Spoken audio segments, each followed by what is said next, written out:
Good evening. I'm John Batchelor. This is the John Batchelor Show. Gordon Chang of Forbes.com joins me tonight. There's a deal of work in Asia for the United States, for the people of the United States, to do and to understand, and we're going to spend time in several Asian countries tonight. Before we go there, however, I call upon Gordon. Good evening, Gordon. Good evening, John. I call upon Gordon and his lawyer phase of his life before he became an advocate for freedom for the 1 billion plus people of China. And Gordon, we have breaking news late in the day.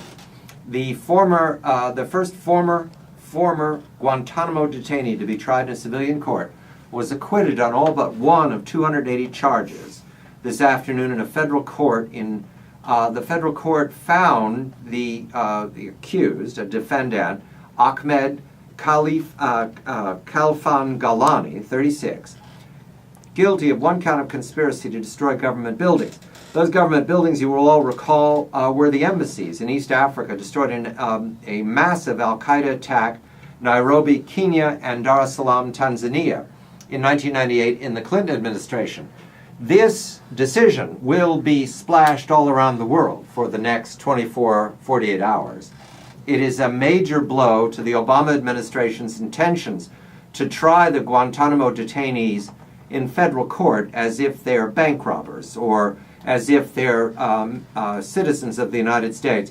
Gordon, because we're told in this decision, the judge, Lewis Kaplan, Federal District Court in Manhattan, that's Foley Square, we're told that the judge had to exclude a major government witness who would have testified, according to this report, that the accused, the defendant, bought TNT from him.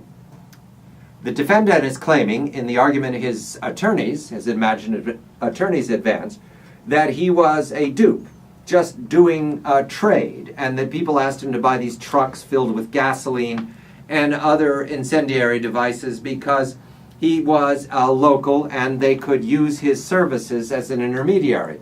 The government had a witness that would have testified that he bought TNT from the man. Very difficult to maintain the idea that you're a dupe when you're buying TNT, but he was excluded because, I read here, the government's ruling by the judge was the identity of that man was obtained by using torture. Let's use the romantic word, on Mr. Ghailani when he was in Guantanamo during the last 8 years. Now, this happened in the Clinton administration. Guantanamo's under the Bush administration. My question, Gordon, is this lawfare? The using our courts against us to deny justice to the American people? Well, certainly it is. But, the administration has sort of put that weapon in the hand of al-Qaeda because these guys don't have to be tried in civilian courts. This gets pretty technical about whether we're at war, but the point is, once you step into a federal court, you have all of the procedures that have been developed over decades, all of these rules to protect defendants. And that's exactly what's going to happen, because every technicality means one conviction is thrown out. And Mr. Ghailani is now convicted of one count of conspiracy to destroy government buildings and properties. The judge sat there and watched him acquitted of 79 counts. It will be a spectacular story. There's much to say, but we're going to turn immediately to the other side of the world because that, in the scheme of things, is far more profound for the people of the 21st century. First up, Gordon, is the disappointment that the United States did not solve the free trade agreement with South Korea at either the G20 meeting in Seoul or at the APEC meeting in Tokyo. And we're going to speak to Martin Fackler of the Tokyo Bureau of the New York Times later on tonight. What's the significance of the Obama administration's failure here, Gordon? There's a couple of them. First of all, this free trade agreement with South Korea, nicknamed KORUS, is considered to be not only important from an economic point of view, because the United States and South Korea are major trade partners, but more important from a strategic point of view, because the United States and South Korea are being challenged by North Korea and China. We need to do everything we possibly can to shore up our alliance with Seoul, which, if you go back 4 or 5 years, was really very tenuous. So it's important for us to really develop stronger relations with the South Koreans. That's the free trade agreement, and that's why it was so important to President Lee Myung-bak. I read that spurned in Korea, this is China Times report from the Wall Street Journal in Shanghai, and we're going to talk to Shanghai later on tonight, that the Obama administration has turned to Hong Kong in hopes that it's announced the Pacific Bridge Initiative for Hong Kong. This seems like a door prize that you get because you didn't win the trade agreement with Seoul.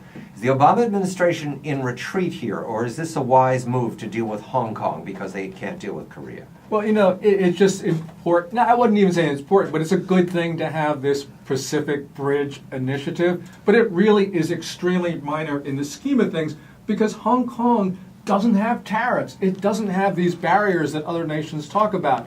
And really what we're talking about here is sort of like our trade promotion authorities talking with the Hong Kong trade promotion authorities.